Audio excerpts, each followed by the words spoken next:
acredito que, neste país, nós precisamos de algumas atitudes simbólicas. Nós precisamos urgentemente de algumas atitudes simbólicas. Eu, por exemplo, acho que é fundamental, e achei muito bonito o gesto do presidente Lula, no velório de sua esposa, de receber e abraçar Fernando Henrique Cardoso, de receber e abraçar Michel Temer. Apesar de que eu, pessoalmente, jamais eu abraçaria. Mas eu não sou Lula. Não abraçaria porque as pessoas que me conhecem dizem assim, o que aconteceu? Mudou de lado, né? Mas o Lula não. O Lula tem liderança suficiente e tem suficiente estofo como ator social. Ele pode e deve se dar esse luxo. Porque se tem uma pessoa que pode aproximar dos contrários nesse momento, é ele, Fernando Henrique Cardoso. Não tem outro. Eles precisam sentar junto. Porque o que nós precisamos nesse momento no Brasil é reconstruir a base de uma democracia liberal burguesa. Porque só com essa que a gente vai avançar nas questões sociais. O quanto pior, melhor, hoje só serve a um personagem, que se chama Jair Bolsonaro. O quanto pior, melhor, nos projeta para os radicais, nos projeta para mais ódio, mais incompreensão, mais inconformação, né? Então nós não podemos apostar no quanto pior.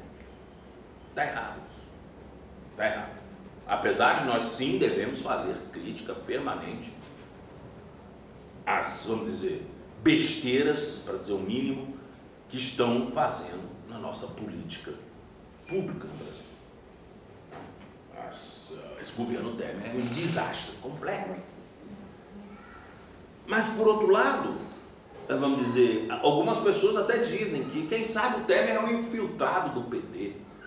Porque está fazendo um serviço para nós. Está facilitando o nosso serviço.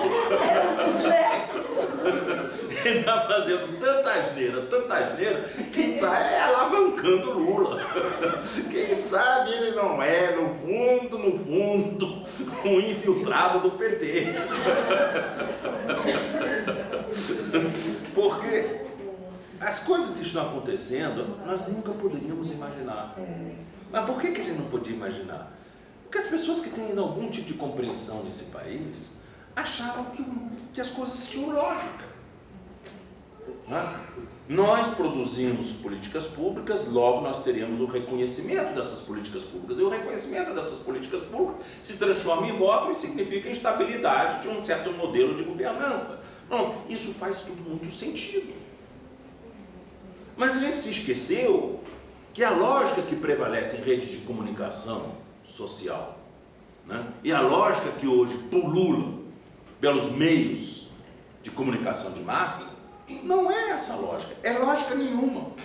Não tem compromisso com lógica, né? O que se diz num dia a respeito de fulano, que é muito ruim, vamos dizer, estigmatizador em relação a fulano, de repente passa a ser um elogio para Beltrano. Conforme a cara da pessoa, aquilo que é ruim para um é bom para outro. E o próprio judiciário parece fazer parte desse jogo. Porque o judiciário, infelizmente, foi cooptado por isso tudo, por uma razão muito simples. Os governos do PT, eles recrutaram as pessoas da cúpula do judiciário entre aqueles sujeitos mais vaidosos e mais carreiristas. E isso por uma razão muito simples. Primeiro, porque eles não tinham conhecimento da geografia do judiciário, eles não sabiam quem era quem. Eles ficavam nas mãos de seus bons conselheiros. Quem foram os bons conselheiros dos governos Lula e Dilma para a indicação de pessoas? Márcio Tomás Bastos, dono de uma banca bilionária em São Paulo, hoje já falecido, né? Mas também advogado de tudo que é tipo de gente, né? Sigmarinda Seixas, também também é uma pessoa que hoje faz uma advocacia de lobby de empresas. Né? E Nelson Jobim. Né? Então essas pessoas indicaram muita gente para alavancar os seus negócios. Ou seja, coloca fulano lá porque ele é meu amigo, eu vou ser amigo do ministro Supremo. E com isso eu vou ter a porta aberta. No fundo, é um ativo que eles estavam procurando. Na hora que você pergunta a um advogado estabelecido, com um escritório, ganhando muito bem, quem deve ir para o Supremo Tribunal Federal e quem tem que ir para o STJ, ele vai dizer claramente, bota ali meu amigo. Por quê? Não porque ele é bom, mas porque eu boto a mão na maçaneta da porta dele. E eu vou ter privilégio no andamento dos meus processos. Óbvio. Então, quer dizer, são pessoas que não poderiam servir de conselheiros, porque evidentemente havia um conflito de interesses ali. Não que sejam pessoas ruins, mas pessoas erradas como conselheiras. Não podiam ser conselheiras. Né? Mas, no entanto, foram os conselheiros permanentes, foram esses três. E aí a gente vê pessoas como, por exemplo, Márcio Tomás Bastos propondo César Peluso como ministro supremo. Ora, César Peluso era conhecido aqui no Tribunal de São Paulo como um dos sujeitos mais irracíveis, complicados como desembargador. Como é que você bota um sujeito desse no Supremo, conservadoríssimo, sem compromisso nenhum com as políticas dos governos do PT? Você bota um cara desse no Supremo Tribunal Federal. Aí outros propuseram Luiz Roberto Barroso, aquele bico de ouro, né? Sujeito que adora as agendas sexy, né? Aquelas agendas que impressionam aquela sociedade civil mobilizada. O quê? Aborto, não é isso? Casamento homoafetivo, né? São as agendas que eu chamo de agenda sexy, né? Porque no fundo são agendas que são rótulos vazios. As pessoas não pensam a respeito do que é uma coisa e o que é outra, mas hoje se tornaram, vamos dizer, bandeiras de luta e ponto final, ninguém admite que você critique esses tabus. Né? Se você criticar esse tabu, você passa a ser um conservador. Né? Você não pode ser uma pessoa que diga assim, olha, eu não aceito o aborto, né? Porque eu acho que o aborto é um passaporte à irresponsabilidade. Bom, só acho isso. Né? Meu filho mesmo, Daniel, teve uma filhinha numa relação assim, ao Deus dará. Né? A primeira coisa que eu disse para ele, filho, assuma sua responsabilidade. Né? Assuma sua responsabilidade. Quando você bate no carro de alguém, você para seu carro, vai até essa pessoa e assuma a sua culpa. E pague pelo dano que se provocou. Isso se chama, simplesmente responsabilidade, consciência e correção. A pessoa correta faz isso, assume responsabilidade por seus atos. Isso não tem nada de careta. Isso não tem nada de careta. Isso é o que o alemão chama de Anstand. Uma palavra que talvez não tenha tradução no português. Anstand, ser anständig. Anstand em alemão é o quê? É no fundo você estar para os atos que você produz. Né? As pessoas esqueceram o que é Anstand. Né? Então, para mim, se você produz um filho, você trate de assumir esse filho e faça, sabe, um nó em pingo d'água. Mas assuma, porque essa é sua responsabilidade. Ponto. É muito fácil você bater no carro dos outros e sair fugindo. E é a mesma coisa. Eu não vejo diferença nenhuma. Né? Você bate no carro dos outros e sai correndo, deixa o sujeito com o seu prejuízo. Dane-se. Não é assim que se vive numa sociedade. Não é assim que se vive. Né? As pessoas têm que ter responsabilidade. Mas como essas coisas ficaram muito banalizadas, né? Aí você tem um sujeito que consegue, com essas pautas, se tornar popular. É o caso de Luiz Roberto Barroso. Se tornou popular com essas pautas. É um liberal. Né? É um liberal. Né? E aí foi colocado por muita gente boa, querendo um liberal lá dentro. Esqueceram que o liberal era advogado da Rede Globo. Né? E lá estamos hoje com o ministro, que era advogado da Rede Globo, fazendo o que a Rede Globo manda ele fazer. Né? Então, não tem compromisso nenhum com a democracia, absolutamente nada. Tá lá, tem compromisso com essas pautas sexy, que aliás a Rede Globo adora infiltrar dentro de suas novelas. Né? Porque é chique, é sexy, nada mais do que isso. Né? É uma cultura da irresponsabilidade. Infelizmente. Que é outra coisa que também está destruindo esse tecido social que a gente vive. Então, e outra coisa, por que o PT não tinha nenhuma discussão interna sobre a ocupação desses cargos? Deixou as coisas correrem soltas. Como é que é isso? Tem um ministro aí que se aposentou. Como é que vamos ocupar esse cargo? Não sei. Vamos ver o que quem se apresenta. Vamos ver quem se apresenta? Aí começa então, né, a gincana dos interessados. Aí o sujeito sai se pendurando em tudo que é político. Vai para a Câmara, vai para o Senado, fala com o ministro, chega perto da Presidente da República, faz o que ele pode, porque ele quer aquele cargo. Mas uma pessoa que se movimenta desse jeito, ele não está querendo ir para uma trincheira de batalha, né, para a sociedade.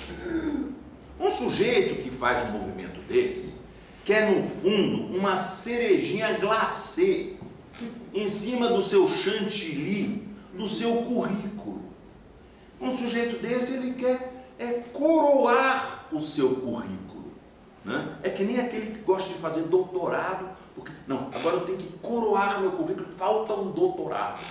Meu filho, doutorado não coroa o currículo de ninguém. Doutorado não serve para nada. Doutorado é só um teste de passagem. Né? Que nem adolescência, é simplesmente você tem aquele papelzinho que te permite entrar no mundo da pesquisa. Muito mais importante o doutorado é o que você faz depois dele do que propriamente o doutorado. Até porque em 2 anos sua tese está ultrapassada.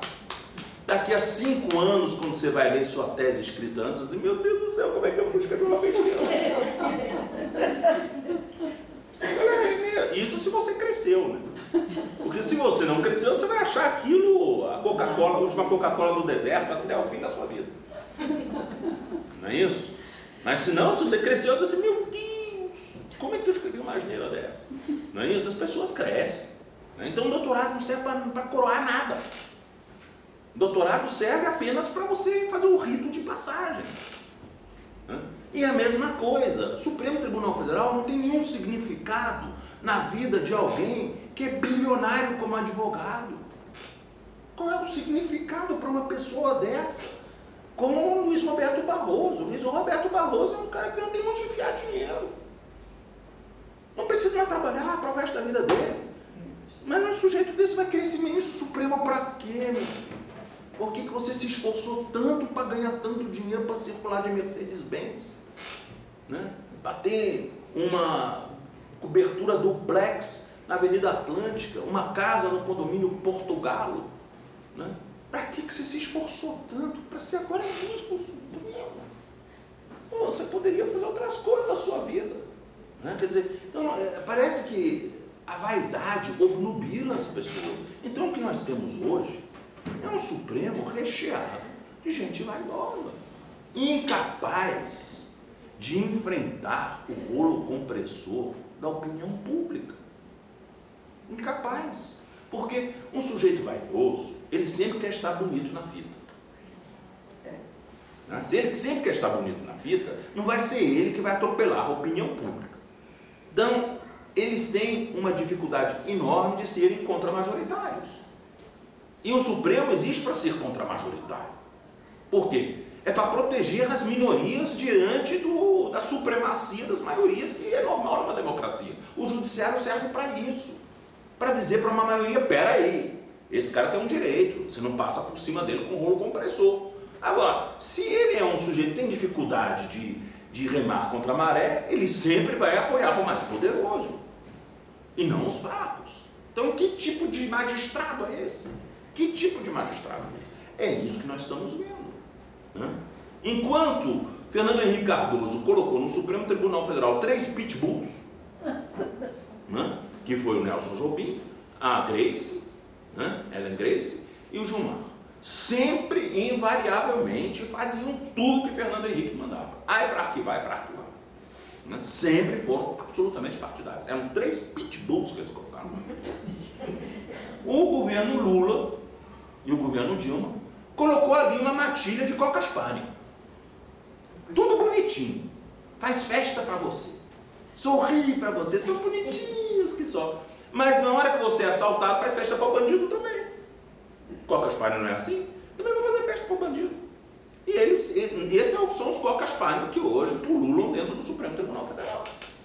Né? Então não conte com eles. Não conte com eles. Eles são bonitinhos sempre. Carinha, aquelas orelhinhas simpáticas. Squawk. Né? Então o PT é até um número fatal, né? O PT colocou 13 ministros no Supremo. Só teve um que prestou. Esse se chama Teori, o que morreu. Que era o único sujeito sério, sincero, objetivo, claro. E que hoje estão fazendo questão de difamar pós-morte. Era um sujeito sério, eu conhecia ele. A campanha dele para ministro do Supremo foi lançada por mim e pelo Genuíno. Por nós dois. Num restaurante em Brasília, que a gente chamou o Sigmaringa, chamamos depois o Zé Eduardo e entramos na campanha pela Teori. Porque a Teori é séria, a Teori não é petista. Ele era um conservador, mas um homem com a cabeça no lugar. Não faz besteira. Não vai entrar nesse jogo de ódio, de bronca, de polarização. Ele nunca foi disso. É a pessoa certa no lugar certo, um magistrado. O que a gente queria era um magistrado, a gente não queria um petista lá dentro. Não queria um petista, não fazia questão de um petista. Nós não precisamos disso. Acho que a gente tem que fazer a diferença nessas horas. Mas também não vamos colocar, né, um bando de coca-spani, que não quer nada. Só fazer festa. Né? Então, isso é que me preocupa hoje no Brasil, é porque realmente está havendo um desgaste dos fundamentos de legitimidade do Estado de Direito. Hoje, o que é uma legitimidade? A legitimidade, nos cargos políticos, se conquista pelo voto. Né? Se conquista pelo voto. Então, um presidente da República tem legitimidade para fazer o que ele faz porque ele representa determinado segmento da sociedade que é majoritário. E assim também, os partidos políticos, teoricamente, deveriam ser o quê? Intermediários entre setores da sociedade e os foros de formação da vontade política da nação. É isso que é a função de um partido político. Então, por isso que um empresário escolhe um partido conservador e um sindicalista escolhe um partido de esquerda. Claro, cada um vai escolher o partido que mais atende à sua agenda e vai tentar usar esse partido político para implantar suas agendas no foro que toma as decisões para a nação. É isso, assim que funciona uma democracia. Agora, numa democracia que não tem partido político. Nós temos os partidos de esquerda apenas no Brasil. Você pode chamar de partidos porque tem militância, tem programa, tem ideologia, né? Por mais que errado, mas pelo menos são isso. Os outros partidos são o quê? São partidos, na verdade, construídos em torno de um cacique, ou de cacique estadual, cacique nacional, ou caciquismo. E o partido serve para garantir a permanência desses caciques no poder. É uma máquina de arrecadar dinheiro, de distribuir dinheiro entre os seus asseclas, né, para garantir o status quo desses líderes, desses caciques, sem programa, sem militância, sem nada, sem representatividade, não dizem nada. Né? O PMDB, o PSDB, o DEM, são tudo placebos. Porque não tem significado nenhum, tem nenhum efeito. O único efeito é garantir internamente o poder de seus caciques. É só isso. Então, um partido desse faz qualquer coisa. Né? Então, isso aqui já mina muito a legitimidade do sistema representativo. Porque se você não tem partidos de verdade que representam alguma coisa, o que representa um deputado do DEM, um deputado do PSDB, um deputado do PP, do PRB, do, sei lá, aquele monte de sigla, 33 partidos que estão representados na Câmara dos Deputados hoje. Né? Inclusive até um tal de Partido da Mulher Brasileira, que não tem uma única mulher. Até isso temos. É um partido que foi feito por homens, né, com um nome chique, né, impressionante, mas que na verdade não tem significado nenhum. Aquilo foi só uma janela aberta para o povo poder mudar de partido. Né? Não foi mais nada do que isso. Então, esse é um problema sério. Mas nós temos também, numa democracia, num Estado de Direito, pessoas que têm uma legitimidade que não deriva do voto. A legitimidade deles deriva da lei que é aprovada por aqueles que têm voto. Chama legitimidade derivada, uma legitimidade secundária, que são os burocratas. Né? Um burocrata, no sentido weberiano mesmo, um burocrata, ele é nada mais do que um racionalizador das funções do Estado. Né? Então ele racionaliza. Isso que é a função da burocracia. Então um burocrata, ele só tem legitimidade se ele faz o que a lei manda. Ou seja, o burocrata tem a sua legitimidade dada pela qualidade do seu trabalho e não pelo voto que ele carrega. E isso é a legitimidade do judiciário brasileiro. Se o judiciário se apega a seus ritos, sua liturgia e as leis que são feitas para ele aplicar, ele está fazendo o seu trabalho correto. Mas no momento que o judiciário distorce a lei à vontade, conforme a cara do freguês, não é isso? Em que a liturgia não vale mais coisa nenhuma, porque o juiz fala fora dos autos quando quer, né? Antecipa os seus votos, muda publicamente de opinião, se comporta feito um moleque, buscando briga com Deus no mundo. Então qual é a legitimidade desse judiciário? Né? Porque as pessoas acham que a liturgia do cargo é uma frescura, vamos dizer, é um sintoma do poder, tá? Ou vamos dizer, às vezes até da deformação do poder, mas não é. A liturgia do cargo é uma garantia para quem o exerce de não ser deslegitimado.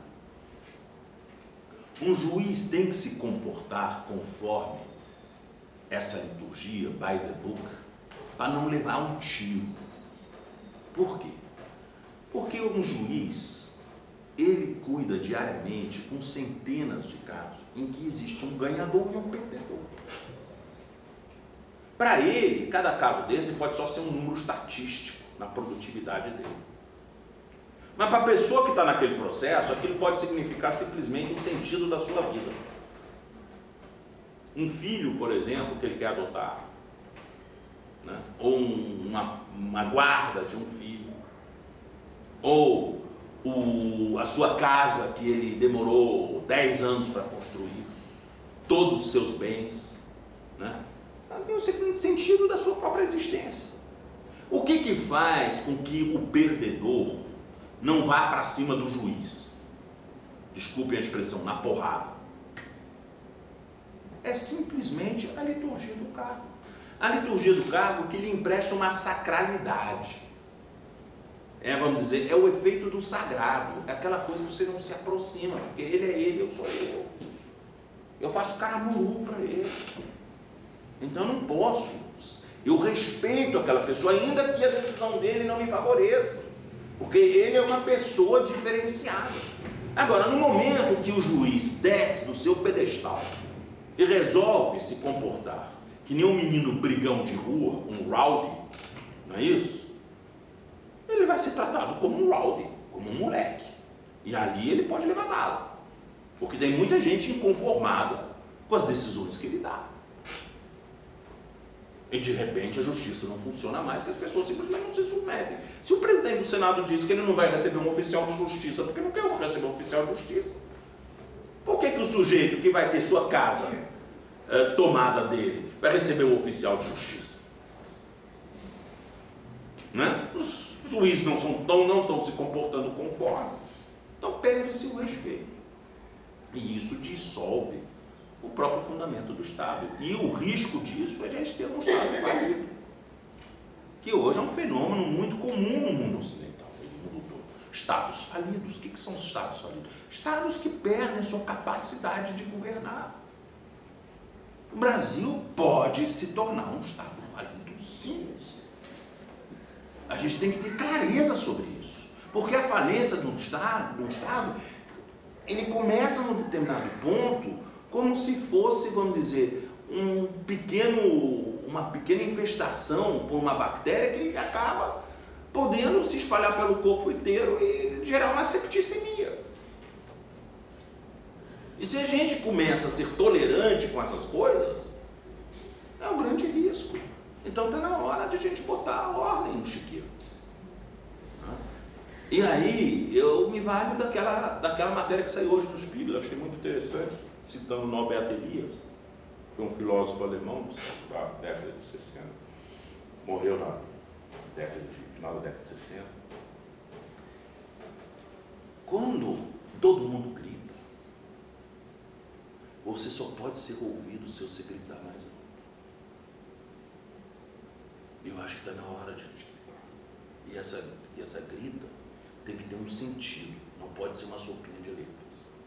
Para mim, tem que ter um roadmap, um roteiro para o Brasil sair dessa encrenca. Tem que ter um roteiro. E esse roteiro, para mim, passa pela dissolução de todos os partidos políticos, para criar um novo marco normativo de partido político e dar 60 dias para se criar as comissões provisórias. Se dissolver o parlamento, o governo, criar uma Assembleia Constituinte e uma comissão legislativa enquanto a Constituinte funciona, e um governo pro tempore por esse ano em que a Assembleia Constituinte funcionará, e depois disso eleições gerais. A única saída para a legitimidade doente do país é mais democracia, e não menos. E a gente tem que ter coragem para isso. Obrigado.